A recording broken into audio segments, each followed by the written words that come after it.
Welcome back, everybody, to the live webinar here at BINA. Thank you for watching. So, as we get nearer and nearer to Shavuot, to the festival of Shavuot, in which the Jewish people accepted the Torah, I'm sure we are all busy going and buying our cheesecakes or baking our cheesecakes and blintzes and all the different types of variations that have been invented lately. Someone told me that they walked into a bakery in New York and asked for a cheesecake, and the person by the counter pointed to around 25 different types of cheesecakes and said, "Sir, you need to specify, you need to be a little bit more specific." So it seems like this custom of eating cheesecakes on Shavuot has seemed to become very widespread and very common, and people take it to a very great level. The question is why we do it. After all this excitement, we need to examine, why do we eat dairy products, cheesecake and blintzes and all these type of things on Shavuot? What does that have anything to do with the festival, the giving of the Torah, or anything to do with Shavuot in general? There are many reasons given for this custom. There are probably over 100 reasons, maybe hundreds of reasons given for this custom. We're going to go through 10 of them today. Some of them might be very well known to some of you, some of them may not. So let's begin. A very famous one is that the word for milk in Hebrew is chalav. And we know that in Hebrew, every letter of the alphabet is not only a letter, but it's also a number. So the letter Aleph, besides it being Aleph, is also number 1. Bet is number 2. The word chalav, chet, is 8, lamed is 30, and bet is 2, that equals 40. And the number 40 is very connected to the holiday, to the festival of Shavuot, in 3 ways. First of all, Moshe Rabbeinu, when he went on to Mount Sinai, he remained there for 40 days and 40 nights. Hence the number 40. We have 40 generations from Moshe Rabbeinu till Rav Ashi.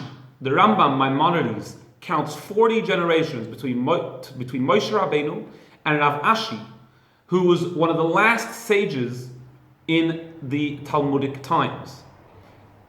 Throughout those 40 generations, that was the main time of revelation of Torah in general, and specifically the oral law. The oral law was passed down from Moshe Rabbeinu, developed in the Mishnah period, developed further in the Talmud era, and after that finished, that is Torah Sheba'al Peh.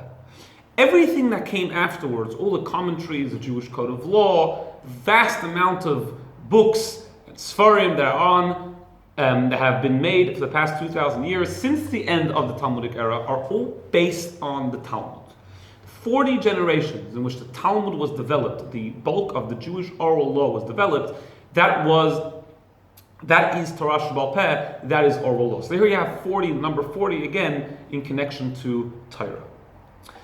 And then within the Talmud itself, the first letter of the Talmud is a mem. In tractate Brachot, it starts off with the word me'ematai, from when, mem. And the last letter of the Talmud, the last word is bashalom, which ends off with a mem. Again, mem has a numerical value of the number 40. So we have 3 instances where the number 40 is either connected to what happened around the time of Shavuot or connected to Torah in general. And we have another famous reason that in Tehillim, Har Sinai, Mount Sinai, is called Har Gavnunim. And that word can have many meanings, but one of the meanings of that word is, the root of the word can be gvina, which gvina means cheese, hence dairy. Another reason, the third reason why we eat dairy products in Shavuot, is because when the Torah was given, one of the commandments which was given was, of course, to keep kosher, which includes slaughtering an animal before you eat it, not only killing it, but actually ritually slaughtering it with very specific requirements.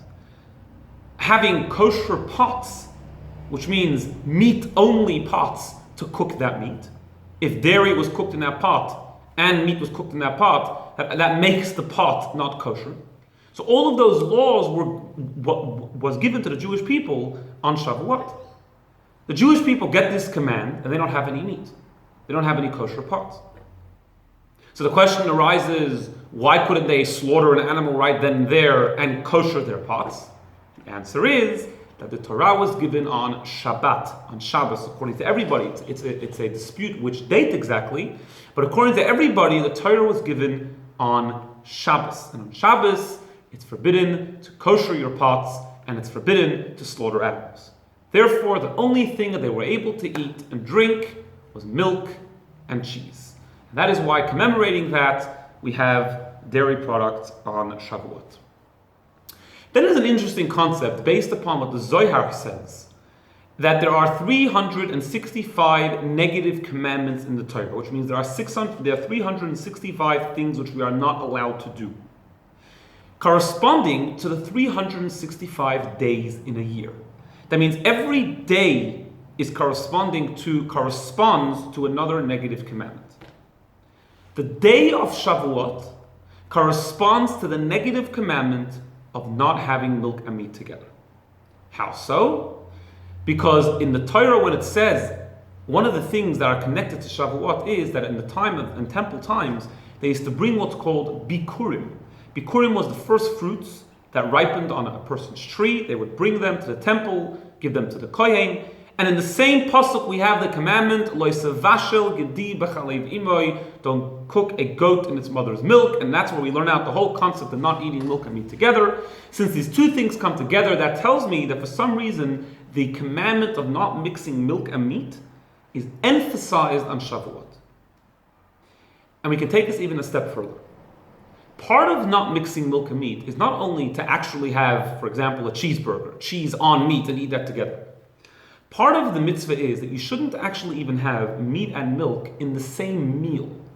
If somebody eats bread, which according to Jewish law, that is a meal, you sit down to eat bread, you wash your hands and you eat bread, and you eat meat, in order to eat milk, besides for waiting a certain amount of time, like it's discussed in the Jewish Code of Law, you also need to end that meal. You need to make the after blessing, you need to take a break, and then you need to start a new meal in order to have milk products in that meal. You cannot have milk and meat within the same meal, even if you wait a certain amount of time.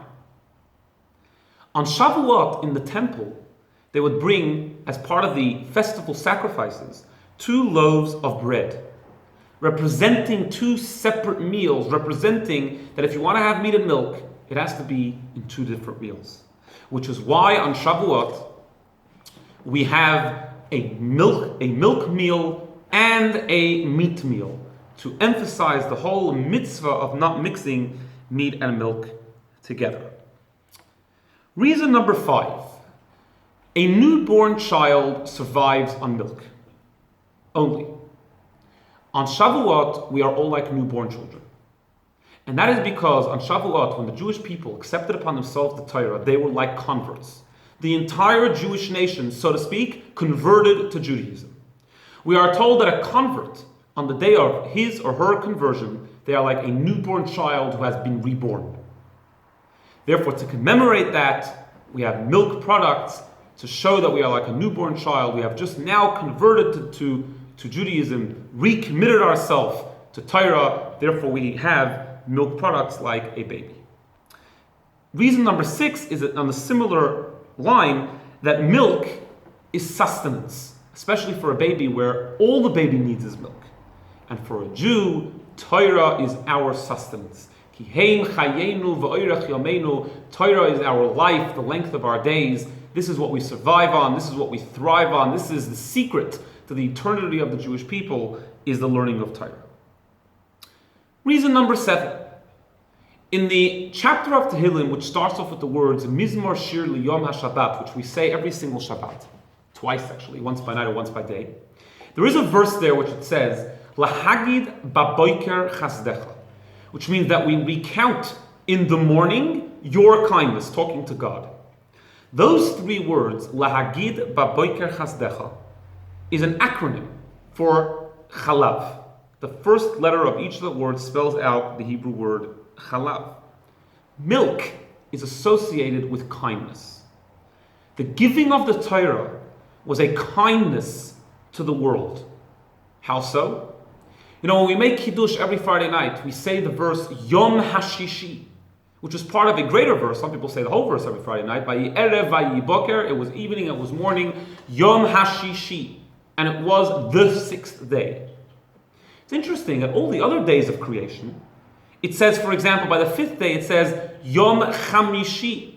The fifth day. It doesn't say Yom Ha-Chamishi with a hey before.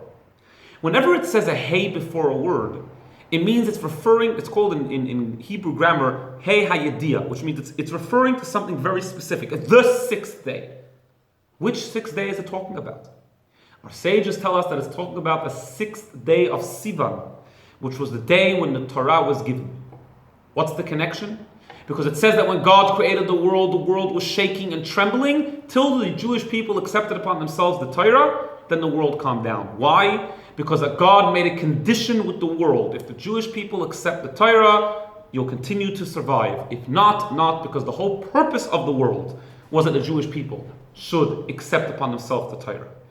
And therefore, the giving of the Torah was a kindness to the world. Lahagid baboiker chasdecha, which the first letter is chalav, which is milk. So we eat and drink milk product on Shavuot to show that the giving of the Torah was a kindness to the entire world. Reason number 8. Moshe Rabbeinu was born on the 7th day of the month of Adar. Now he was born 3 months premature, which means that Yocheved, his mother, had 3 months where she was safe, where even the astrologers, the people which gaze in the stars and can tell the future, wouldn't know that Moshe Rabbeinu was born yet, and therefore they wouldn't come looking for him. 3 months passed, now she's worried. The Egyptians are going to come looking for him and capture him. What does she do? She puts him into the Nile River. Comes Paro's daughter, Basia, and finds a baby in a basket and takes him and tries to nurse him, but it doesn't work. He refuses to nurse from her. Miriam, Moshe Rabbeinu's sister, is standing there, and she goes over to Basia and says, I'll go get a woman who I know that this baby will nurse from. And she goes and gets her mother, which is also Moshe Rabbeinu's mother, Yocheved. And for 2 years, Yocheved nurses Moshe Rabbeinu and gets paid for it as well, without anybody knowing that this is actually the baby's mother. When did this story happen? Well, do the math. 3 months after the 7th month of Adar, the 7th of the month of Adar is the 6th day of Sivan, which is the day of Shavuot. To commemorate the day that Moshe Rabbeinu was put into the Nile River and was reunited with his mother Yocheved, where he can nurse milk from his mother, we drink and eat milk and milk products on Shavuot. The 9th reason is a very interesting one, and that is that before the Torah was given, the world had 7 commandments which we were commanded to keep, known as the 7 Noahide Laws, which are still there for the entire world, which is basic morality like don't kill, don't steal, etc. One of those commandments is that when you eat meat, you need to kill the animal before you eat it. You are not allowed to eat what's called Eiver min hachad, which means a limb off a living animal. You don't necessarily have to slaughter it. Again, this is before the Torah was given. You need to kill it, and only then can you eat the meat of an animal.